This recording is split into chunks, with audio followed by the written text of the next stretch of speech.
אני כבר 20 שנה עובד במפעל שלי, ואני מכיר את המכונה שלי בעיניים עצומות, באמת.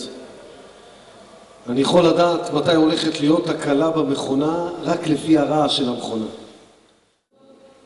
אנחנו לא זלזלנו. אני מכיר את המכונה הזאת טוב מאוד, היא לא הייתה עושה לי את זה. לי היא לא הייתה עושה את זה. פשוט,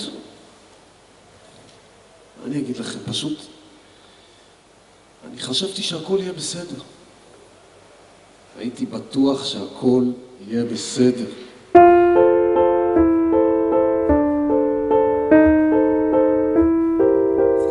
יש לי פה שיער שאני לא יכול לנגב, אני משתגע. חיים, מה הלחץ? אנחנו מסדרים פה הכל, גומרים לסדר את המכלים והולכים. טוב, תשמעי, אני לא רוצה, אני מוריד את זה. תודה לאל. ומהמשקל הלא צפוי, חיים מאבד שיווי משקל, נופל אחורה, והמיכל נופל עליו, והסודה הקאוסטית הארורה נשפכת עליו בגל גדול.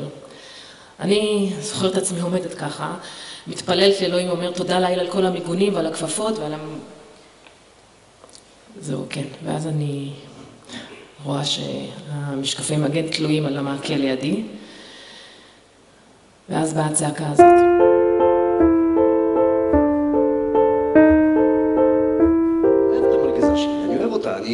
אני תמיד מספר, אני בגאווה שאני כזה קטן, אבל אני שולט בדבר המפלצתי והחזק הזה. היא הופכת להיות כלבלב בידיים שלי, אני שולט בעל המילימטר. ואני עצרתי רק כי ראיתי את מרק. רץ אליי וצורח, אני אף פעם לא ראיתי אותו ככה, אז עצרתי. אף פעם לא ראיתי מישהו מוטל ככה לרצפה. כמו בובת סמרטוטים.